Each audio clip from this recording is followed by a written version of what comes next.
വയൽനാട്.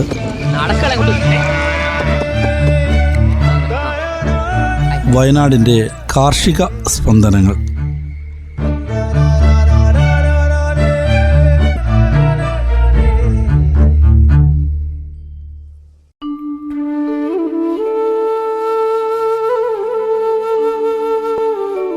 നമസ്കാരം പ്രിയ കർഷക ശ്രോതാക്കളെ, വയൽനാട് പരിപാടിയിലേക്ക് സ്വാഗതം. ഈ പരിപാടിയിലൂടെ ഇന്ന് ശ്രോതാക്കൾക്ക് പരിചയപ്പെടുത്തുന്നത് മാനന്തവാടി വള്ളിയൂർക്കാവിനടുത്ത് താന്നിക്കൽ സ്വദേശിയായ ബെന്നി ഉള്ളോപ്പിള്ളിൽ എന്ന കർഷകനെയാണ്. കാർഷിക മേഖലയിലെ വൈവിധ്യവൽക്കരണത്തിലൂടെ ശ്രദ്ധേയനായ ഒരു സമ്മിശ്ര കർഷകനാണ് അദ്ദേഹം. പരമ്പരാഗത കാർഷിക സംസ്കാരവും ആധുനിക രീതികളും സമന്വയിപ്പിച്ച് വൻതോതിലുള്ള നെൽകൃഷിയും അദ്ദേഹം ചെയ്തുവരുന്നു. ഒരു വിളയെ മാത്രം ആശ്രയിക്കാതെ നെൽകൃഷിക്കൊപ്പം തന്നെ മറ്റ് വിളകളും മൃഗപരിപാലനവും ഒക്കെ ഉൾപ്പെടുത്തിയുള്ള സമ്മിശ്ര കൃഷിരീതിയാണ് അദ്ദേഹം പിന്തുടരുന്നത്. ബെന്നി ഉള്ളോപ്പിള്ളിയുടെ കാർഷിക വിശേഷങ്ങളിലേക്ക്. ചേട്ടൻ നെൽകൃഷിയാണോ പ്രധാനമായിട്ടും ചെയ്യുന്നത്? നെൽകൃഷിയുണ്ട്, എല്ലാ കൂട്ടം കൃഷികളുണ്ട്. തോട്ടമുണ്ട്, 3-4 ഏക്കർ തോട്ടമുണ്ട്. അതിൽ കാപ്പിയുണ്ട്, കുരുമുളകുണ്ട്, റബ്ബറുണ്ട്, തെങ്ങുണ്ട്, കവുങ്ങുണ്ട്, എല്ലാ കൂട്ടവും ഉണ്ട്. പിന്നെ ഇപ്പൊ വീടിനോട് ചേർന്ന് തന്നെ ഇവിടെ പിന്നെ കുറെ വയലുകളുണ്ട്. സ്വന്തമായിട്ട് 3 ഏക്കർ വയൽ കൃഷി ചെയ്യുന്നു, നെൽകൃഷി. ബാക്കി ഈ വർഷകൃഷിയിൽ അതായത് പിന്നെ നഞ്ചയ്ക്ക് ഒരു 25 ഏക്കർ കൃഷി ചെയ്യും. അതിന് പുഞ്ചയ്ക്ക് 17-18 ഏക്കർ ഇപ്പൊ ചെയ്തായിരുന്നു. അപ്പം നെൽകൃഷിയാണ്, 2 കൃഷിയും ചെയ്യുന്ന വയലാണ്. വെള്ളത്തിനൊന്നും ബുദ്ധിമുട്ടില്ല. പിന്നെ സർക്കാരിൻ്റെ ഇറിഗേഷൻ കനാല് വെള്ളമൊക്കെ ഉണ്ട്, നമുക്ക് പൈസ ചിലവൊന്നുമില്ല. ഒരു വർഷത്തെ നികുതി അടയ്ക്കുമ്പോൾ ചെറിയ പൈസ നികുതി അടച്ചാൽ മതി. പിന്നെ വെള്ളക്കരെന്ന് പറഞ്ഞാൽ അപ്പം സർക്കാർ വെള്ളം അടിച്ച് കിട്ടും. ഇഷ്ടംപോലെ വെള്ളമുണ്ട്. പിന്നെ പണിക്കാരാണെങ്കിലും ബംഗാളികൾ നാട്ടി വയ്ക്കും.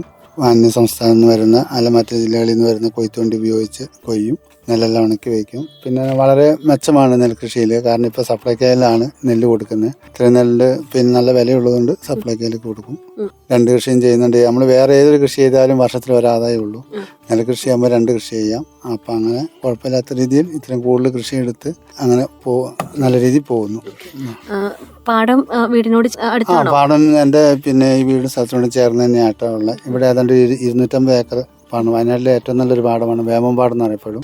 നല്ല വിളവ് കിട്ടുന്നത്. ഏതാണ്ട് ഏക്കറിൽ 28-30 കിൻറ്റൽ നെല്ല് വെച്ചിട്ട് ശരാശരി വർഷത്തിൽ കിട്ടും. നല്ല വയലാണ്, നല്ല വിളവ് കിട്ടും. കൃഷി ചെയ്യാനൊക്കെ എളുപ്പമാണ്. വാഹനം വണ്ടിക്ക് ഓടിക്കുന്നതിന് അധികം താഴ്ചയില്ല. പിന്നെ കൊയ്ത്തുവണ്ടി എല്ലായിടത്തും പോകും. അതുകൊണ്ട് തന്നെ നെൽകൃഷി നല്ലൊരു മെച്ചമാണ് എന്നെ സംബന്ധിച്ച്. കൂടുതൽ കൃഷി ചെയ്യുന്നതുകൊണ്ട് അതനുസരിച്ച് അതിൻ്റെ മെച്ചങ്ങളുണ്ട്. ഏത് ഇനത്തിൽപ്പെട്ടതാ ചെയ്യുന്നത്? ഇപ്പോൾ വർഷകൃഷിയിൽ ഞങ്ങൾ മൂപ്പ് കൂടുതലുള്ളതാണ് ചെയ്യുന്നത്. 50-20 പാലക്കാടൻ മട്ട, അതേപോലെ തന്നെ കുറുവട്ടി, ഭാരതി, പിന്നെ ഉമ എന്ന് പറഞ്ഞ നെല്ല്, ഇങ്ങനത്തെയൊക്കെയാണ് വർഷത്തിൽ ചെയ്യുക. അടുത്ത പുഞ്ചകൃഷി ചെയ്യുന്നത് മൂപ്പ് കുറഞ്ഞ കാഞ്ചന, മണിരത്നം, ജ്യോതി, ഇങ്ങനത്തെ നെൽകൃഷിയൊക്കെ ചെയ്യും. അതിന്റെ ഓരോന്നിന്റെയും പ്രത്യേകതകൾ എന്തൊക്കെയാണ്? പ്രത്യേകത എന്ന് വെച്ചാൽ വർഷത്തിൽ ഞങ്ങൾ നെൽകൃഷി മൂപ്പുള്ള കൃഷി മൂപ്പുള്ള ചെയ്യും.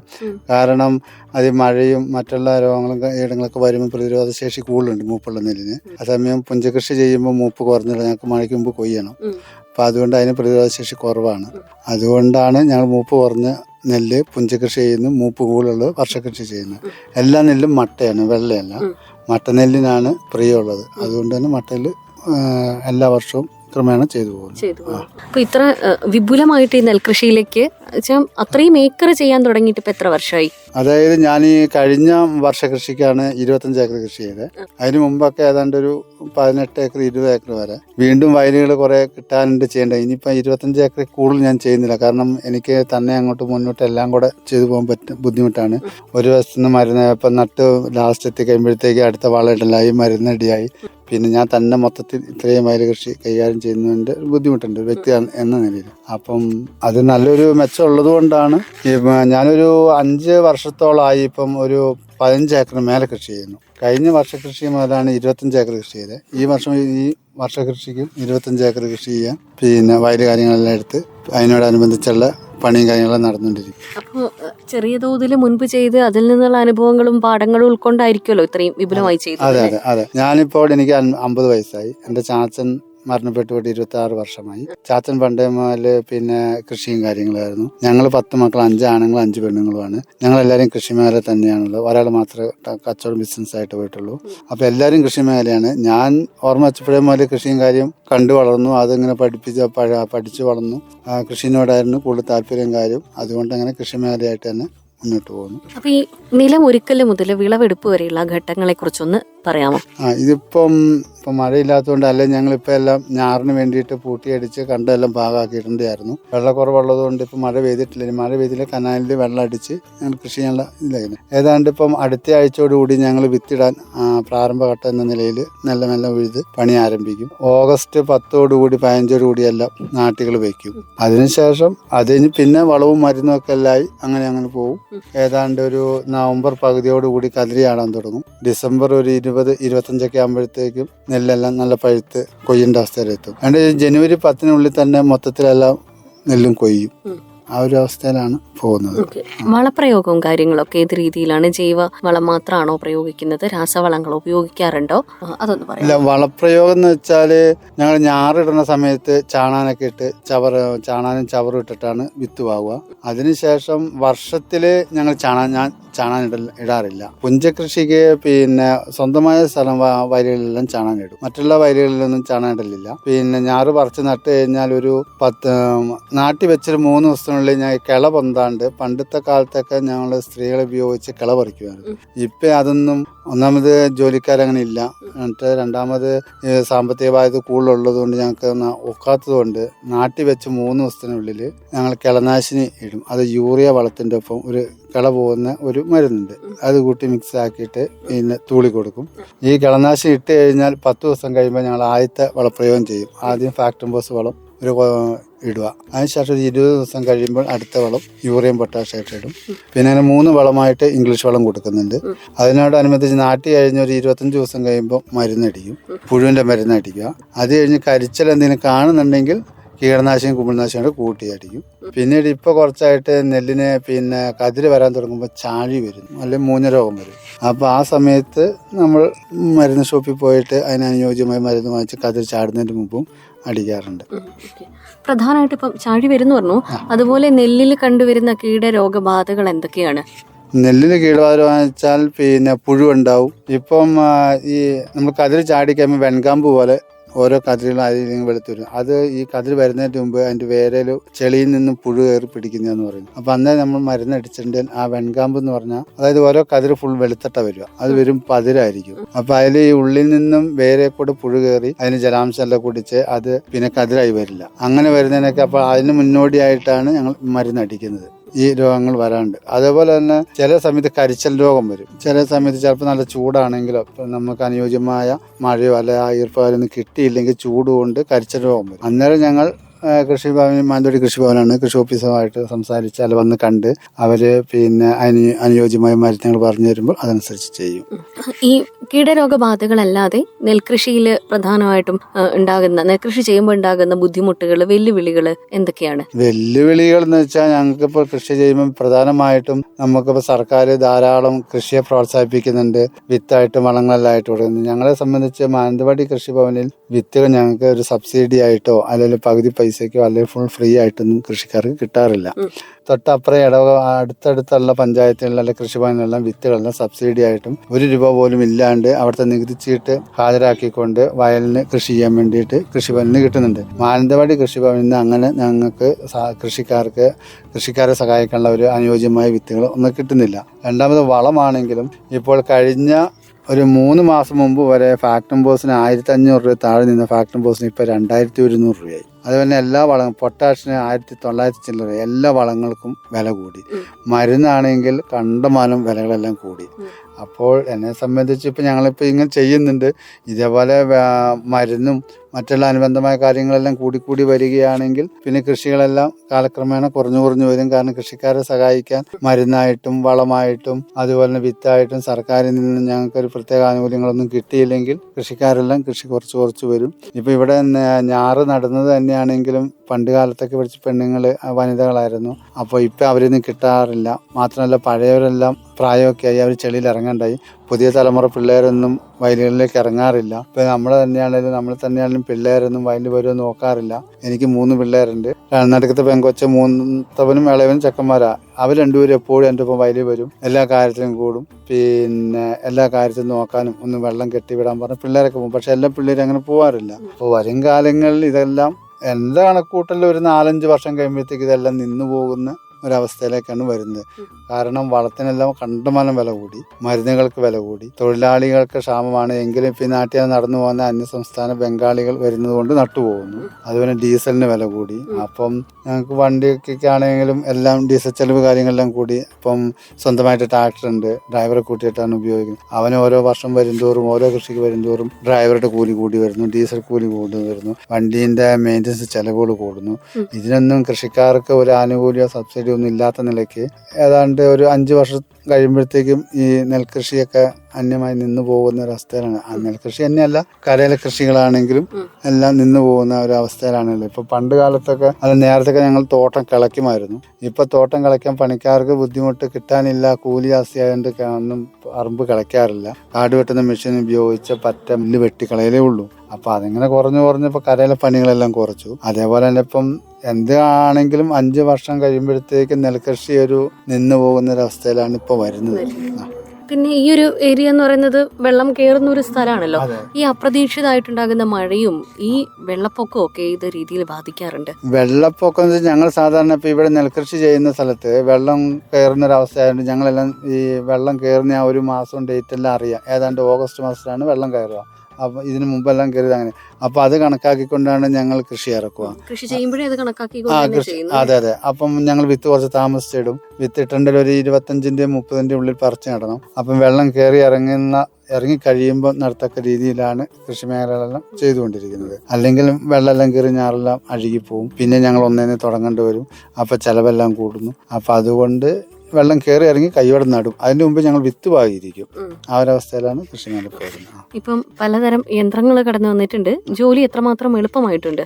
ജോലി നല്ലപോലെ എളുപ്പമാണ്. കാരണം എനിക്ക് സ്വന്തമായിട്ട് ട്രാക്ടർ ഉണ്ട്. ട്രാക്ടർ ഉള്ളതുകൊണ്ട് പിന്നെ എൻ്റെ പണി കാര്യങ്ങളെല്ലാം അങ്ങ് നടന്നു പോകുന്നുണ്ട്. അതുതന്നെ പുറത്തും ജോലിക്ക് അവർ പോകുന്നുണ്ട്. അപ്പം ട്രാക്ടറെല്ലാം ആദ്യമേയൊക്കെ ഈ പോത്തിനെ വെച്ചും മൂരിയെ വെച്ചുമായിരുന്നു പൂട്ടിക്കൊണ്ടിരുന്നത്. അവരെ പോറ്റാൻ ബുദ്ധിമുട്ടായി, പണിക്കാരെ കിട്ടാത്തതിൻ്റെ പേരിൽ പിന്നീടുള്ള കാലങ്ങളിലെല്ലാം ടില്ലറുകൾ വന്നു. ടില്ലറാണേലും അത് ഉപയോഗിക്കേണ്ട ആൾ നിലത്തോടെ നടന്നു പോകേണ്ടത് കൊണ്ട് അവർക്ക് ബുദ്ധിമുട്ടായതുകൊണ്ട് ആരെയും കിട്ടാനില്ല. അതിന് ശേഷം ഇപ്പോൾ ട്രാക്ടർ വന്നു. ട്രാക്ടർ വന്നതുകൊണ്ട് കാര്യങ്ങളെല്ലാം എളുപ്പമാണ്. മറ്റുള്ള ചിലവെല്ലാം കൂടുന്നതുകൊണ്ട് ഇതും കൊണ്ടു നടക്കാൻ ബുദ്ധിമുട്ടാണ്. അപ്പം അങ്ങനെയാണ് കൃഷി ചെയ്യാനെല്ലാം എളുപ്പമാണ്. എല്ലാ കൂട്ടും ഉണ്ട്. പക്ഷേ സാധാരണക്കാരന് സാമ്പത്തികം കൂടുതൽ വരുന്നതുകൊണ്ട് ഇതെല്ലാം താങ്ങാൻ പറ്റുന്നില്ല.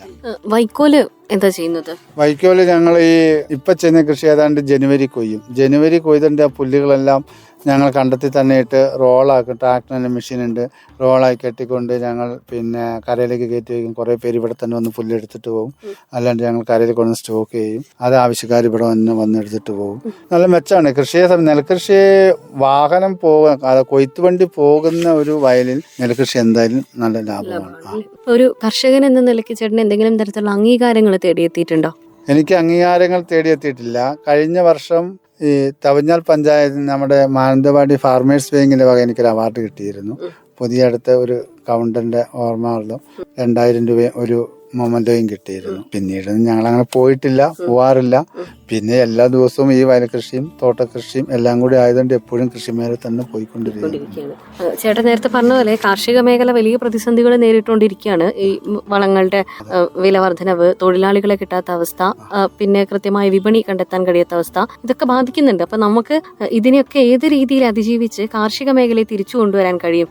ഗവൺമെന്റിന് ഈ ഒരു മേഖലയിൽ എങ്ങനെ കർഷകരെ സഹായിക്കാൻ കഴിയും? എന്തൊക്കെ ചെയ്താൽ നമുക്ക് കാർഷിക മേഖല നിലനിർത്തി കൊണ്ടുപോകാൻ പറ്റുന്ന ചേട്ടന് തോന്നുന്നത്? കാർഷിക മേഖല ഇപ്പോൾ നിലനിർത്തിക്കൊണ്ടുപോകാൻ എന്നെ സംബന്ധിച്ച് പറയുകയാണെങ്കിൽ സർക്കാരിൽ നിന്ന് ഇപ്പോൾ കൃഷി ഇറക്കുന്ന വിത്തുകളൊക്കെ ആണെങ്കിൽ സബ്സിഡി നിരക്കി തന്നാൽ കുറേയൊക്കെ ഞങ്ങൾക്ക് കൃഷി ചെയ്യാനൊക്കെ എളുപ്പമാണ്. കാരണം അത്രമാത്രം ബാധ്യത കുറഞ്ഞു കിട്ടും. അതേപോലെ തന്നെ വളമൊക്കെ ആണെങ്കിലും കൃഷിക്കാരെ സംബന്ധിച്ച് ഫുള്ളായിട്ടും സബ്സിഡി തരണ്ട. പകുതി പൈസയെങ്കിലും സബ്സിഡിയിൽ ഞങ്ങൾക്ക് കൃഷിക്കാർക്ക് വളം തരികയാണെങ്കിൽ ഞങ്ങൾക്ക് അത്രമാത്രം എളുപ്പമുണ്ട്. കാരണം 1400 രൂപ ഉണ്ടായിരുന്ന ഫാക്ടറി ബോസ് വളത്തിന് ഇപ്പോൾ 2100 രൂപയാകുമ്പോൾ അത്രമാത്രം കൂടി. അത് ഇടുന്ന ജോലിക്കാരൻ്റെ പൈസ കൂടി. അപ്പോൾ ഇങ്ങനെയൊക്കെ വരുമ്പോൾ കണ്ടമാനം ചിലവാണ് ഒരേക്കർ വയലിലേക്ക് കണക്ക് കൂട്ടുമ്പോൾ ചിലവ് വരുന്നത്. അതേപോലെ തന്നെ സർക്കാർ എല്ലാ കൂട്ടത്തിലും ഇപ്പം കൃഷി മേഖലയിൽ ഇറക്കുന്നുണ്ട്. നമ്മുടെ കാർഷിക ഉപകരണത്തിൽ സബ്സിഡിയോട് കൂടിയിട്ട് ടില്ലർ കിട്ടുന്നു, ട്രാക്ടർ കിട്ടുന്നു. അപ്പോൾ ഇങ്ങനെയൊക്കെ കിട്ടുന്ന വാഹനങ്ങളുടെ ഉടമകൾക്ക് പിന്നെ നമുക്ക് ഡീസലാണെങ്കിലും അതിന് വേണ്ട അനുബന്ധ സാധനങ്ങളൊക്കെ വാങ്ങുവാൻ നമുക്ക് പ്രത്യേക ഒരു കാർഡൊക്കെ തന്നുകൊണ്ട് ഒരു സബ്സിഡി നിരക്ക് തരുവാണെങ്കിൽ ഞങ്ങൾ ഇങ്ങനത്തെ മേഖലയെല്ലാം നല്ല രീതിയിൽ മുന്നോട്ട് പോകും. കൃഷിക്കാരെല്ലാം കൃഷി ചെയ്യാൻ ഒരു താല്പര്യം ഉണ്ടാവും എന്നുള്ള കണ്ടീഷനാണ് പറയാനുള്ളത്. അപ്പം മക്കളൊക്കെ സഹായിക്കാറുണ്ട് എന്ന് പറഞ്ഞു. ചേട്ടൻ്റെ കുടുംബത്തെ ഒന്ന് പരിചയപ്പെടുത്താമോ? ഭാര്യയുണ്ട്, 3 മക്കളുണ്ട്, അമ്മയുണ്ട്. ഞങ്ങൾ 10 മക്കളാണ്. അതിൽ മക്കളിൽ 8ാമത്തെയാണ് ഞാൻ. 5 ആണും 5 പെണ്ണുമാണ്. മൂത്ത കൊച്ച് നേഴ്സിങ്ങിന് പഠിക്കുന്നു, 2 വർഷം കഴിഞ്ഞ് ചേർക്കാൻ. 2ാമത്തെ പെൺകൊച്ച് പൈമ്പിളി സ്കൂളിൽ +2 പഠിക്കുന്നു. 3ാമത്തവൻ പൈമ്പിളിൽ 9ാം ക്ലാസ്സിൽ പഠിക്കുന്നു. ഇവര് പെൺകൊച്ച് അധികം കൃഷി മേഖലയിലേക്ക് ഇറങ്ങില്ല, അവർക്ക് ഇച്ചിരി മടിയാണ്.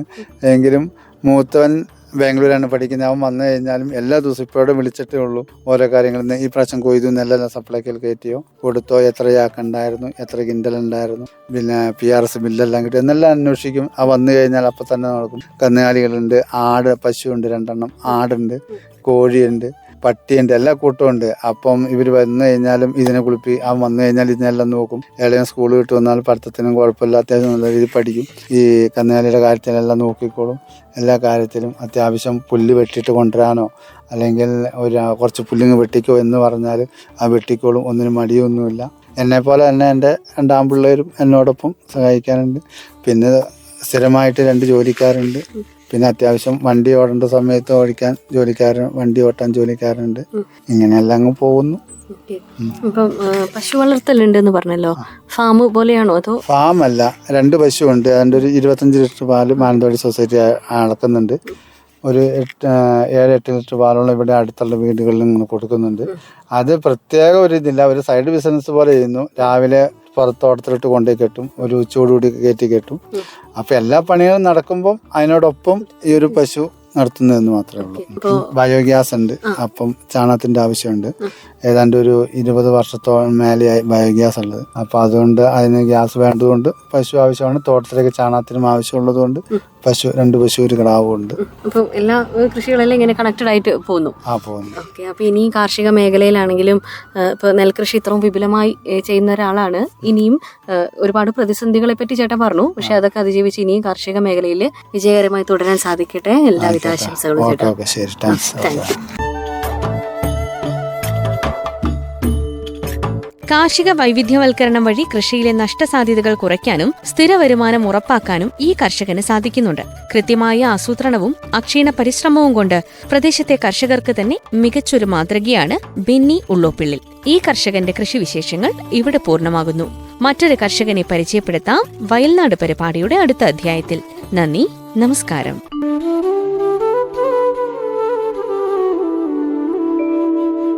നിർവഹണം ഭാഗ്യലക്ഷ്മി.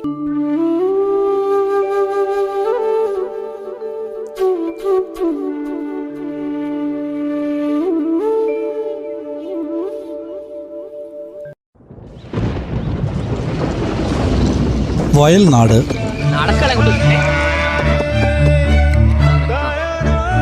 വയനാടിൻ്റെ കാർഷിക സ്പന്ദനങ്ങൾ.